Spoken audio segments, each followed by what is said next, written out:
Hello dear viewers, and welcome back to Let's Play Dungeon Crawl Stone Soup. It's been a little while since I've played. It's been even longer since I've recorded. I got distracted recording a bunch of Magic the Gathering online videos, which hopefully will go up at some point. But today, I wanted to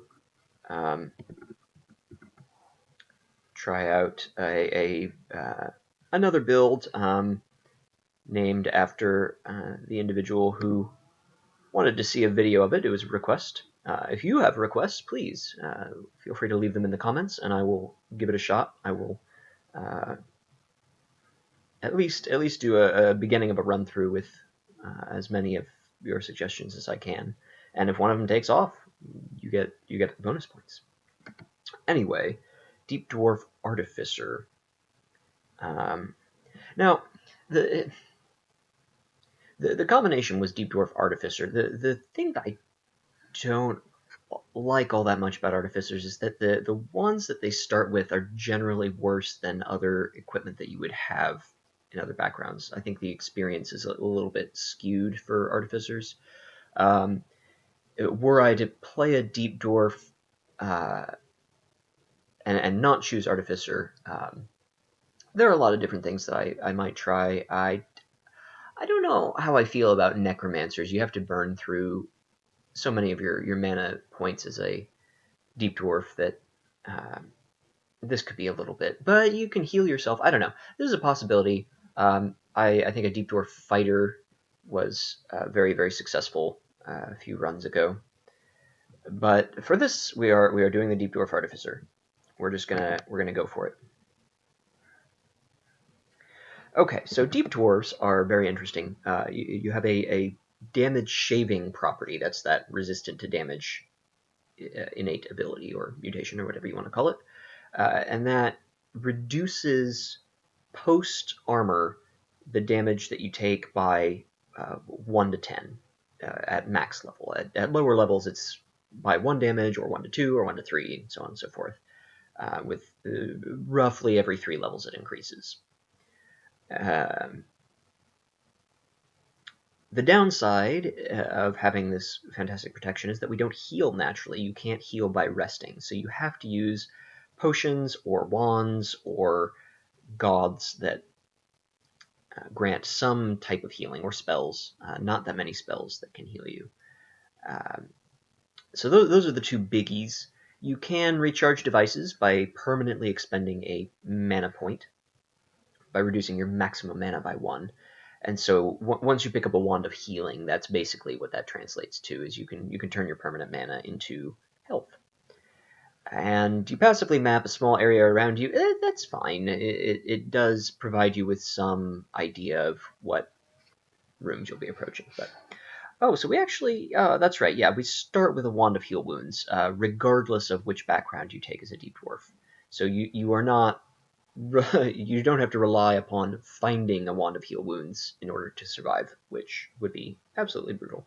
As an Artificer, we start with a Wand of Random Effects, a Wand of Enslavement, and a Wand of Flame, in increasing order of usefulness.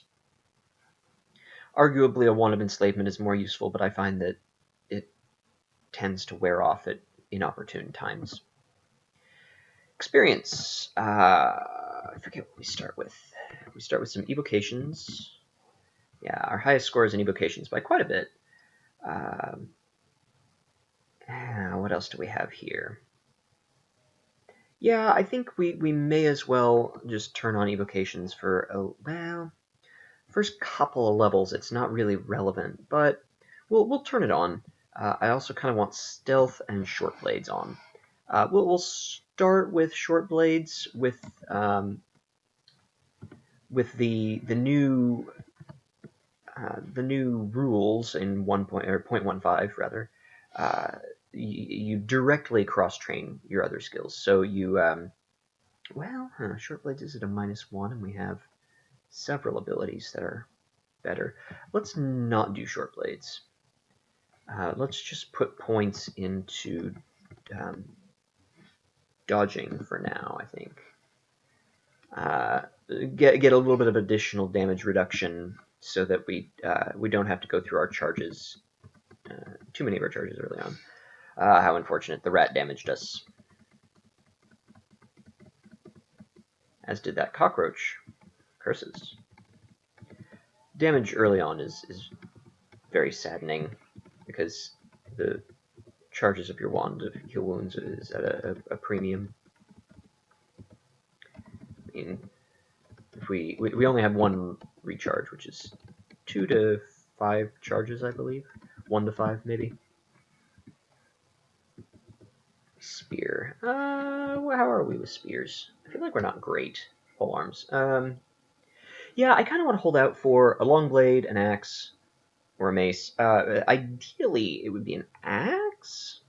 Because I think, well, I know axes cross-train with maces and flails and pole arms. I don't remember if they cross-train with staves or long blades. I think short blades and long blades cross-train with each other, and that's it. Nothing else cross-trains with long blades, but we might as well pick it up. It can't hurt, certainly. Now we have a sling that we can toss around. Let's see, let's put it to B so that we can swap back and forth between our short sword and our sling.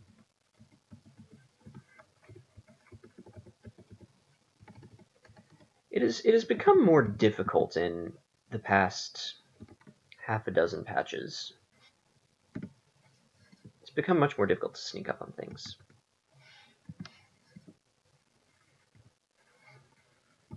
Alrighty, add her down. Using some of our precious charges of our Wand of Flame. I don't think that... Yeah, you used to be able to drink from fountains, and sometimes odd things would happen if they were sparkly fountains. A mace. Let's wield this mace. And drop this short sword.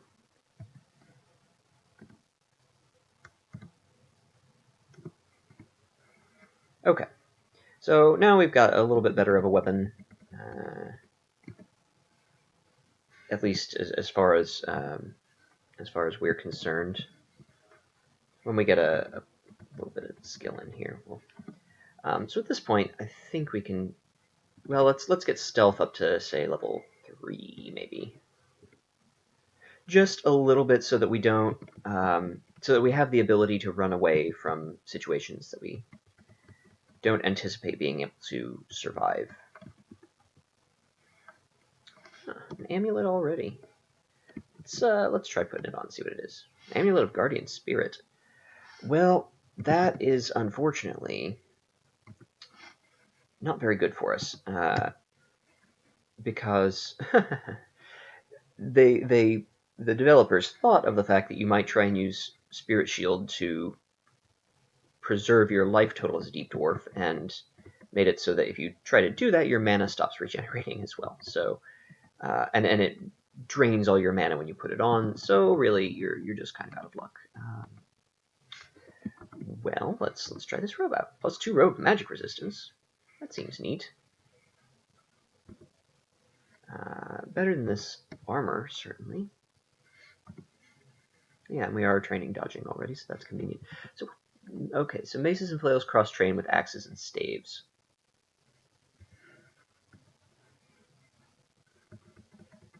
Shields are really good with deep dwarves. Really, any form of damage reduction is good with deep dwarves. Die bush. There we go. Just wanted to check out that last little spot. You never know. Oh, ooh, a mottled dragon hide. That's very interesting. I forget. I think mottled dragon armor is roughly equivalent to leather armor as far as its encumbrance rating, but it has a significantly higher armor class, and it protects you against sticky flame, I think. All of these things are things that we like. Okay, so here is a little bit of a decision. I generally like going strength with deep dwarves. It plays well with shields, which are very, very good with your natural damage reduction. The more you can reduce your incoming damage prior to damage shaving, the less actual damage you take. The only exceptions are things like sources of true damage, like Torment and Hellfire, I think. I think those may be the only two. I think Smiting can be reduced as well. And it's possible that Torment and Hellfire can be reduced, but they are powerful enough that it doesn't it doesn't always help you. We could put points into Intelligence if we intend to cast spells at some point. I generally try to steer clear of spellcasting on Deep Dwarves because you do have to spend mana to recharge your wands, and your spellcasting aptitudes are much worse than your evocations and invocations. So you might as well make it easy on yourself. Not to say that a Necromancer or Earth Elementalist couldn't be powerful. I'm sure they can be. Especially late game, when mana doesn't really matter all that much. For Necromancer in particular, where most of your strength comes from just hordes of undead creatures. So I don't think we're going to go Intelligence. Dexterity is another option if we're looking towards more of an evasion-based, stealthy style route, but I don't know that that's really in the cards for us. I mean, heavy armor and shields is just really, really good on a Deep Dwarf, and so I think we're going to go that route with Strength.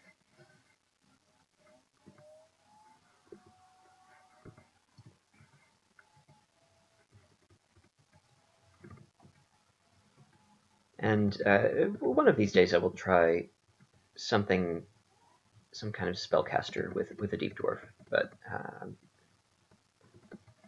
I think with the sort of limited damage dealing capabilities of the Artificer's background, it helps to sort of play to your strengths early on. The backgrounds, in case you didn't read this in the manual or what have you, your backgrounds don't do anything more than determining your starting abilities, your starting experience, where it's allocated. There's no impact on your aptitudes. There's no impact on any other aspect of the game. Okay, cool. So let's turn off stealth here. It has an excellent return on experience, so I'm not going to rule out returning to it in the future. But Maces and Flails is not... I mean, Short Blades is really where you want to be with stealth. Maces and Flails, well, it has some interesting effects. I think if you sneak attack something with a mace, you confuse it. Not quite as good as doing giant amounts of damage, but it's still pretty good. Yeah, the reason why we're training evocations, even though we're not using our wands much, is A, we don't want to use up all our charges and find ourselves in a bad spot without any defenses. But we also...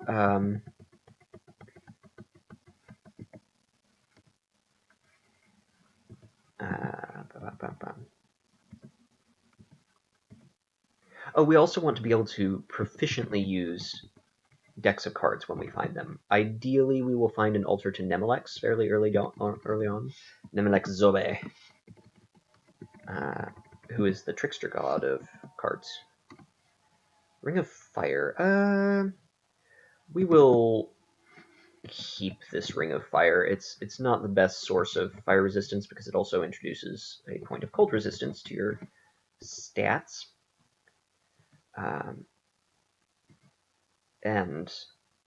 Or it increases, makes you more vulnerable to cold. Let's see. Here we're getting to the point where I am tempted to just go ahead and use a charge of the Wand of Heal Wounds. Hit the cockroach, but do no damage. Yeah, we need more points in that skill. Let's go ahead and focus it for a little while. Yeah, cross training at a reasonable rate. I like this setup. We don't. It makes it easier in the long run to switch from maces and flails to axes if we find a really cool axe. Whereas if we trained it the other way around and found a really cool mace, if we trained axes first and found a really cool mace, we would have longer to go before we caught up to our primary weapon. Basically, our later game transition into a an axe wielder is easier by doing it this way. Okay, I am going to go ahead and use a wand of heal wounds. Basically, with the early levels, you want to try and conserve the wand of heal wounds, not completely, because clearly if you die, you haven't been... Oh, Sigmund. Piffle. Well, we clearly can't do anything about Sigmund yet. We are nowhere near as strong enough, so we're going to put an exclusion there. And... let's go back up and try another set of stairs here. Okay. Adders we can deal with. Anyway, yes, we want to find an altar to Nemelex so that we can do cool things with decks of cards. Wow, this hound is really really tough. Okay. Yeah, the reason why you want to wait until you're lower health, to conserve the wands of heal wounds, is wait until you're at lower health so that you don't waste any points of the heal. Is really the best way to go about it. Because if you overheal, I mean, if you have 30 hit points out of 37 and you use your Wand of Heal Wounds and it maxes you out at 37, you potentially overheal as much as 10 hit points, I think, which is a waste of your resources. So try and wait until you're lower. You're not generally going to be surprised by too much. Okay, we found a buckler, which is really good. We want to put it on and train shields. Great. I think we can actually turn off evocations for a little bit. Let's do something like that. Yeah, that seems fine. Alivalon is another interesting god choice. Let's see. I'm trying to remember what Alivalon does. You can heal yourself. You can also try and convert monsters by healing them, turning them neutral, which gives you only half of the experience that you would otherwise receive from killing it, similar to as though you let one of your summons kill it.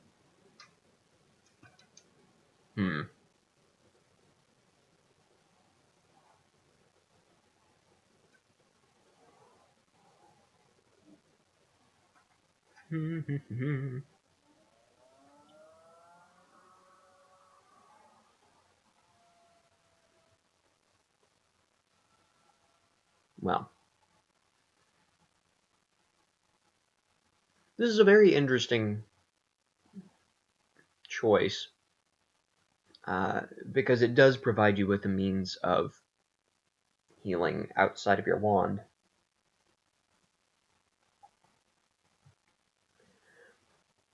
But I feel like if we're going to really do the Artificer thing and actually use our evocations, it's not particularly useful to follow Alivalon. I think we'll pass this run. It would be nice to pick up a god this early, but I don't know. My gut tells me no. Ooh, yikes.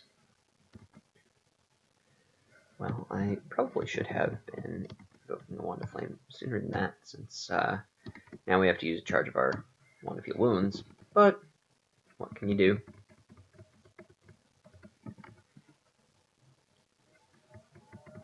Cloak, that's nice. Extra armor class. It's very good for us.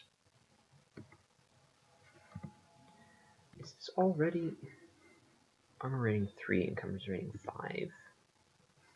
Opposed to, yeah, okay, so we would need a scroll of enchant armor to make it worthwhile.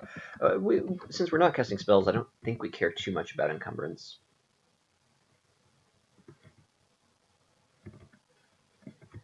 Okay, well, and assuming that this leads up to where... Sif Muna, huh? Not interested. We'll just close the door. And be along our way. Well, how did he... Oh, he blinked. Yikes. There we go.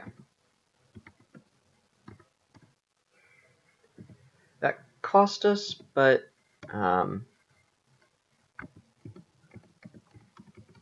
think it was worth the experience there. Those wizards are generally pretty... oh, we need to turn auto pickup back on.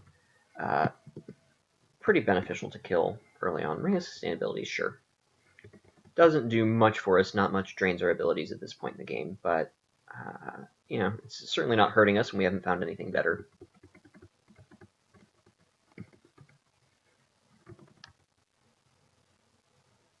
Crazy youth. What is this? Just a hammer? I mean, it's better than our mace. I don't know if we can kill Crazy Youth, though. We only have one charge on our Wand of Healing. Let's just close the door and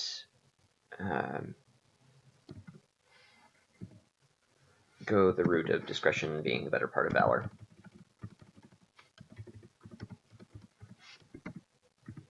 Those bees were a little bit scary to me. Being surrounded by bees is not really what I'm being. This seems like a fairly tough level.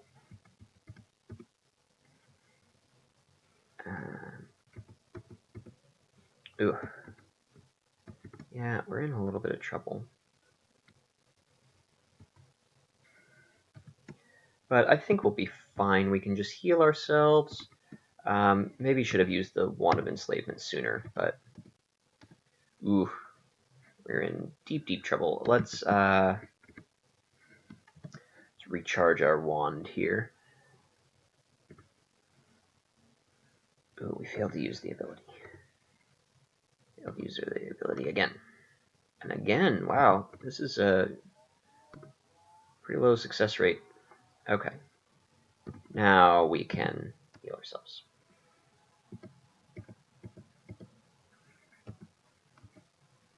Ooh, yikes. Not sure what... I guess this hobgoblin has been zapping us this whole time.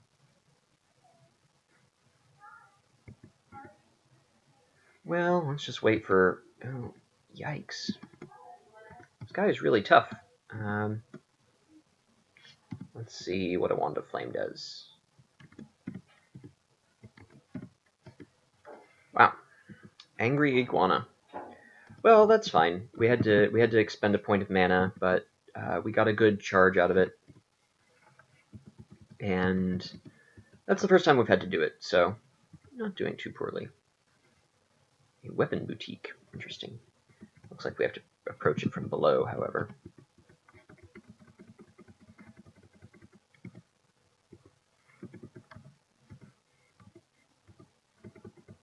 Yeah, deep dwarves are cool. They take a little while to get rolling, but once they do... and we will be picking up that axe. Very happily.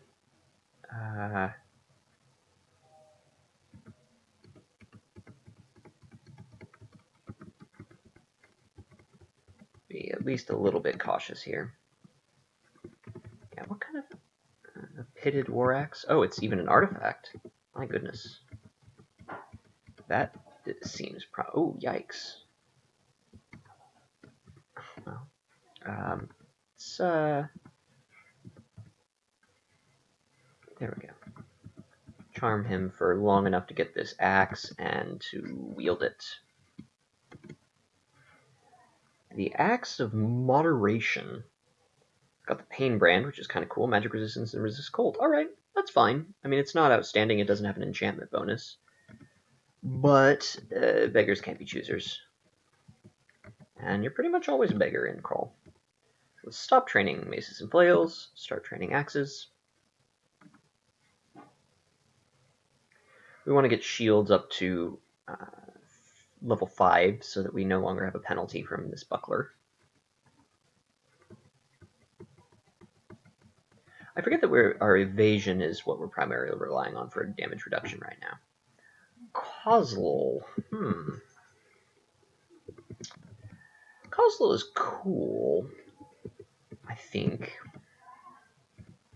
I haven't really spent much time playing with Kozlov, but the problem is that it's not one of the gods that heals you.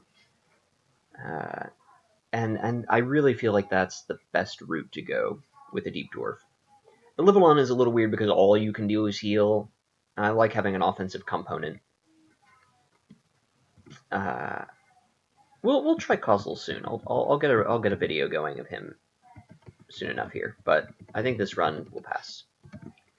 Let's see, what do we have here? An Ice Dragon hide.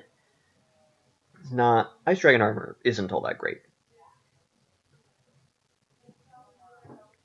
I mean, it's fine. It nets you a point of resistance, but I mean, we can try this glowing leather armor, this ring mail. I don't see any reason not to. We're not spending our money on much else. Well, let's wait until we've explored the rest of this level. We've seen a couple of shops so far, and we might. I think I want to heal up before the Phantom and go ahead and. See, we might have overhealed there. It feels bad. Okay. Yeah, Phantoms can be tough.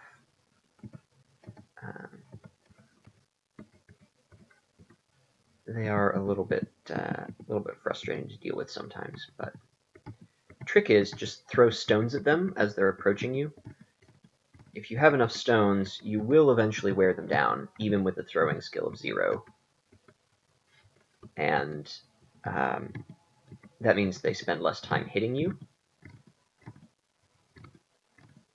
And there's really no downside to the strategy now that there's no weight property to items, so you can just carry hundreds, thousands of stones around.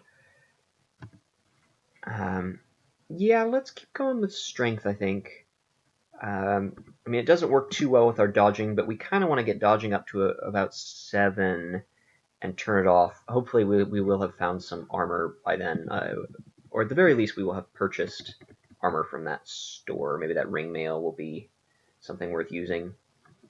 What is this? An armor emporium. Oh, here we go. +1 chainmail of fire resistance. That's not bad. We have enough for it, surprisingly. It seems like it costs a lot more. Maybe they reduced the cost of items? That's definitely an option. Embroidered robe. Somewhat doubt that it'll be better than our +2 robe of, or maximally enchanted robe of magic resistance. Well, here we go. Here are some options for us. We can afford wands of cold and frost and paralysis and lightning. Wand of cold is probably the best. Plain deck of defense is probably fine. Lamp of fire would be great once we get that much gold. Rods are really excellent. I like Rods of the Swarm alright. They summon creatures. And a really boring weapon shop, okay.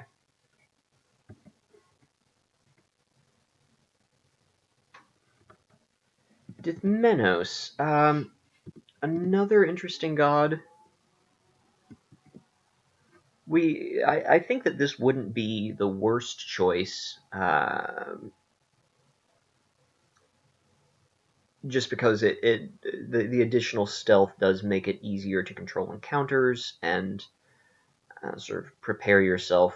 But there's no direct healing, and I really do. We're probably going to end up worshiping Trog or Machleb or the Shining One. Those are the most likely choices. Short Sword of Venom. Let's go ahead and pick that up. We may not use it, but I certainly don't want something else using it. So.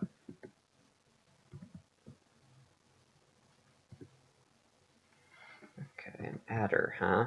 And friends. Our axes are improving handily here.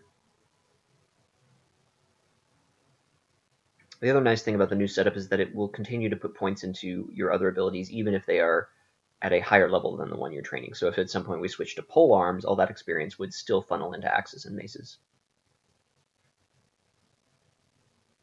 Let's turn off dodging for now and just get our shields up to the point where it's not interfering with us anymore.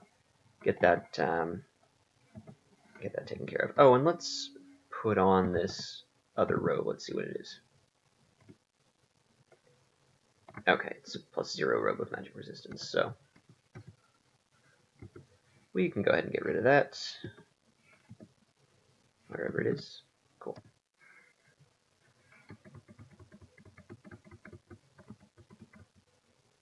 Starving?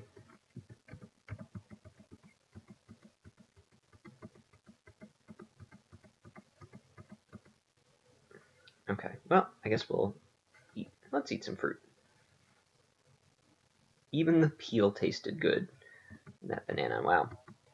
Ogre zombie, yeah, can do a decent chunk of damage to us, but I think the experience gain is worth it. Cool.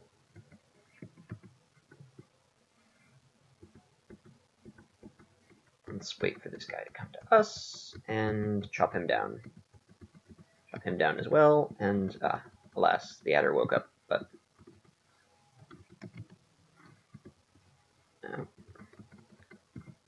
every once in a while I still accidentally rest after combat, even though it doesn't do anything. Wow, iguanas. Just our bane here. Automatic dart's empty, okay.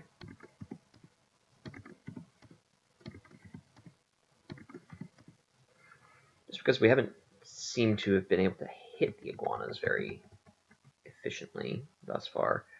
Glowing hand axe, not too exciting. Plate armor is kind of cool. I'll consider it. Let's check out this iron ring. Ring of Wizardry. Ring of Wizardry this early on might make it worthwhile to learn some spells. Shields at level 4, so we're almost there.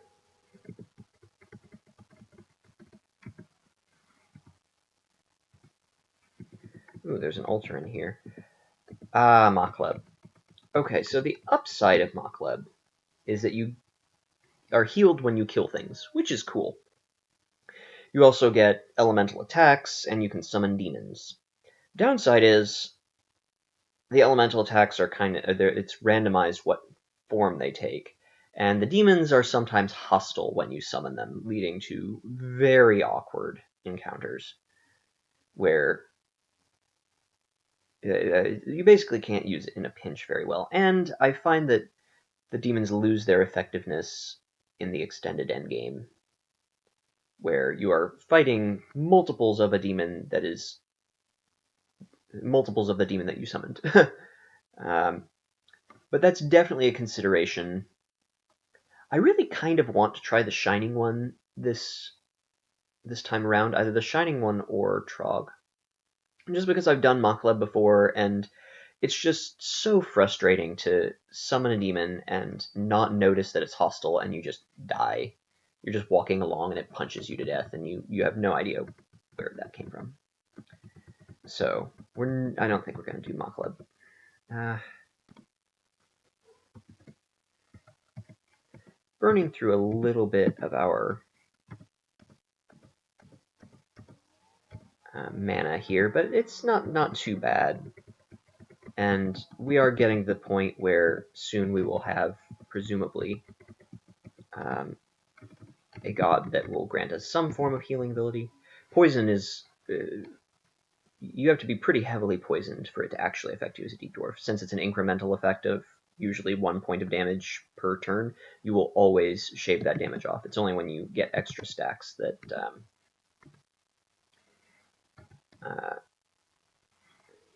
anyway.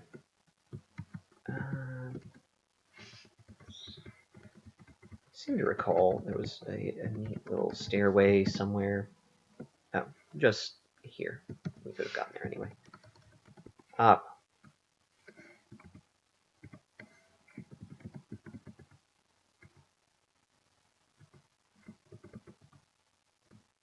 This is kind of a cool dungeon level. Imagine it's some kind of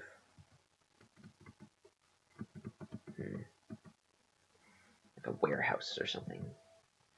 Storage cavern. Okay. So here, I think we can turn evocations back on, and I want to turn on armor. Because I think I want to pick up that chainmail of fire resistance that was on the previous level. Ooh. Ooh. Well, it's cursed now, but that's fine. That's a really good weapon.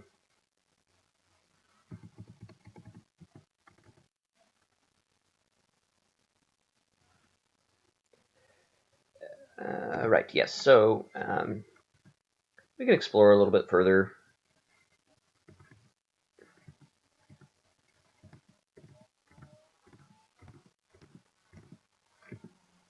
This is a powerful enough sling that it doesn't really matter that we can't switch away from it until we see a centaur. All right, so let's back away a little bit, get to a point like this where we have some privacy, and start reading some scrolls. Scroll of Identify. We will identify potions. Potion of Confusion. We will drop a Potion of Confusion.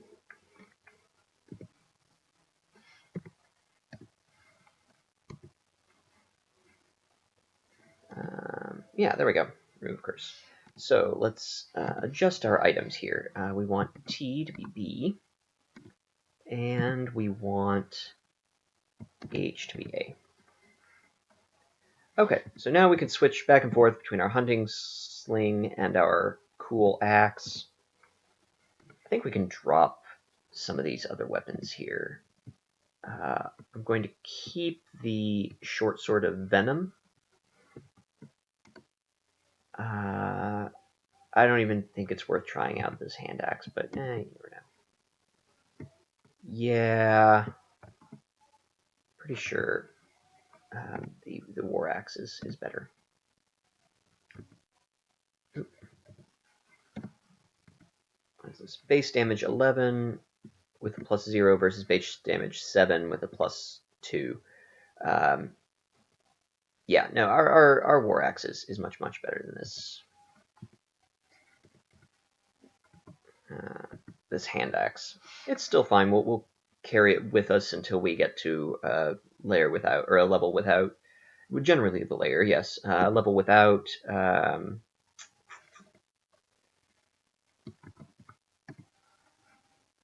Without sentient creatures that can pick it up and use it against us. Okay. I don't know why he can shoot through plants. Oh, I guess he worshipped fed us. Yeah, that would let him do that. That's why I was just going to chop through them, because normally you can't shoot projectiles through plants like that, but you can if you're worshipping Fadas Madash.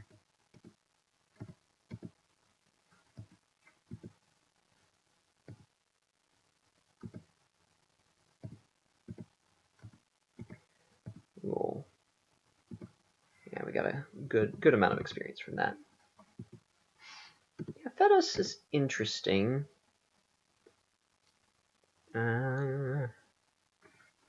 Promotes plants and growth of fungi, but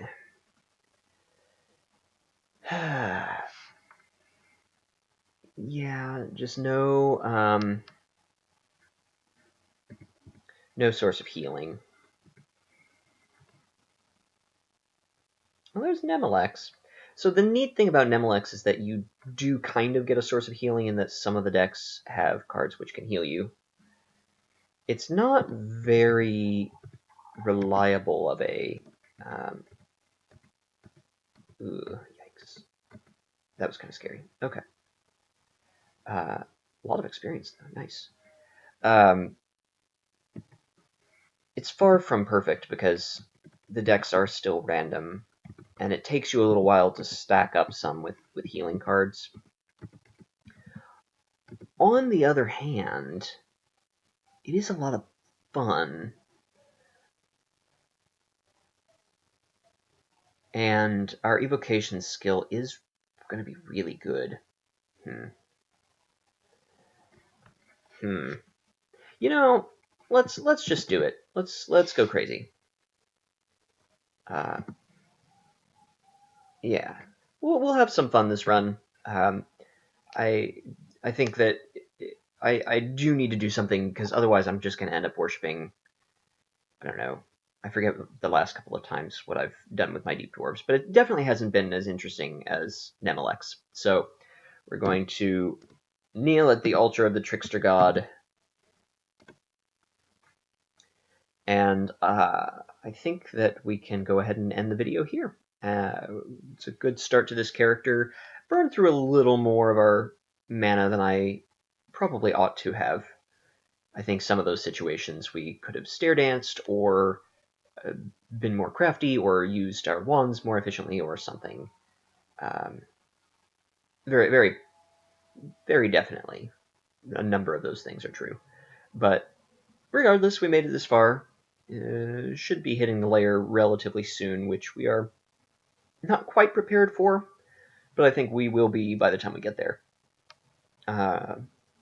Yeah, so interesting character so far, YugDung, and I look forward to continuing with him. So I'll see you next time, and thanks for watching.